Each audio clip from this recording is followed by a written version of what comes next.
त्यामुळे नागपूर जिल्ह्यातील नरखेडमध्ये 2 गटांमध्ये तुफान हाणामारी झालेली आहे।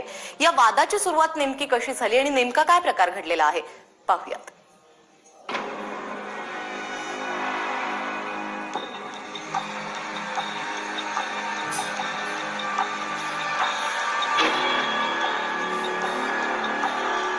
नागपूरच्या नरखेडमध्ये स्मशान शांतता पसरली आहे। भीतीपोटी काही जणांच्या डोळ्यात अश्रू उभे राहिलेत, तर संतापापोटी काही जण रस्त्यावर उतरले।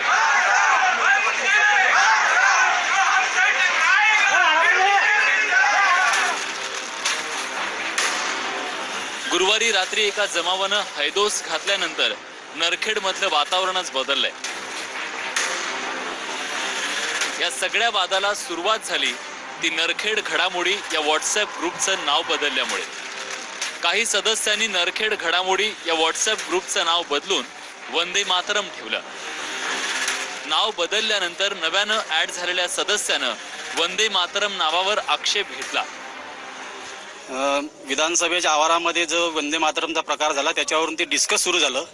सगळ्या ग्रुपवाल्यांचं म्हणणं झालं की आपण भारताचे नागरिक आहे, राष्ट्रगान आहे, आपल्या भावना जागृत करण्यासाठी सगळ्यांनी व्हॉट्सअप ग्रुपवरती आपल्या आपल्या नावासमोर वंदे मातरम लिहा।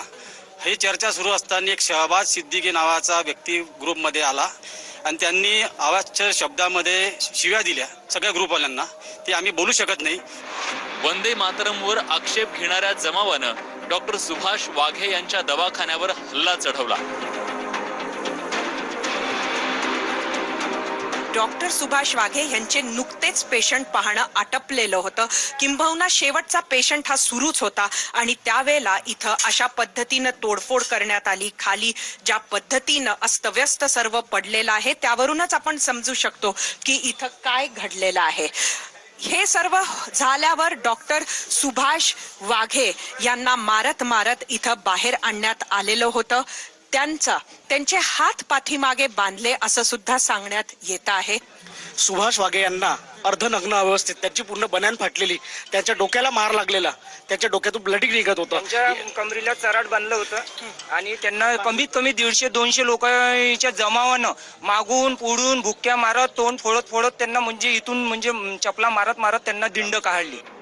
सुभाष वाघेंना मारहाण केल्यानंतर जमाव शांत झाला नाही। त्यांनी आपला मोर्चा नरखेडमध्ये राहणाऱ्या शेंद्रे यांच्या घराकडे वळवला। प्रमोद शेंद्रे बाहेर निकालो, घर जलाओ आणि घरच्या आईला वगैरे शिवाय दिल्या।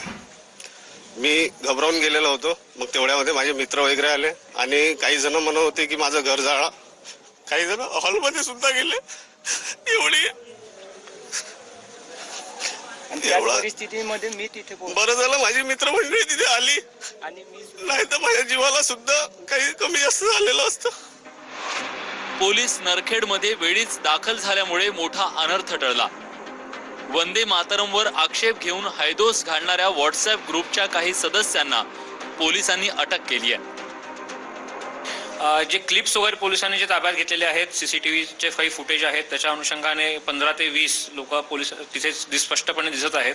त्यापैकी जे प्रमुख जे त्याच्यात ऑर्गनाईज करण्यामध्ये जे सर्वजण होते त्या सर्वांना पोलिसांनी ताब्यात घेतलेलं आहे। काही व्यक्ती ह्या घटनेच्या अनुषंगाने ग्रुपमध्ये नव्हत्या, पण त्या काल जी घटना घडली त्या घटनेमध्ये त्यांचा सहभाग होता, त्यांनाही अटक करण्यात आलेली आहे।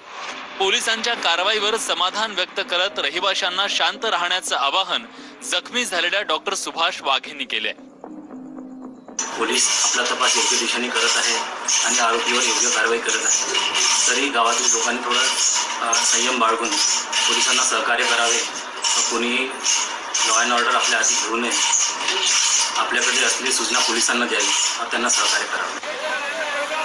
विधानसभेत वंदे मातरमवरून गदारोळ घालत आमदारांनी स्वार्थी राजकारणाचा हेतू साधला आणि त्या गदारोळाचे पडसाद नरखेडमधल्या हिंसाचाराच्या रूपात पाहायला मिळतात। त्यामुळे समाजाची माथी भडकवणाऱ्यांवरही कायदेशीर कारवाई का नको असा प्रश्न साहजिकच उपस्थित होतो। सरिता कौशिकसह ब्युरो रिपोर्ट, एबीपी माझा, नरखेड, नागपूर। तर वंदे मातरमवरून अशा पद्धतीने हिंसाचार पाहायला मिळतोय। इथे एक छोटासा ब्रेक घेऊयात, पाहत रहा महाराष्ट्र देशा।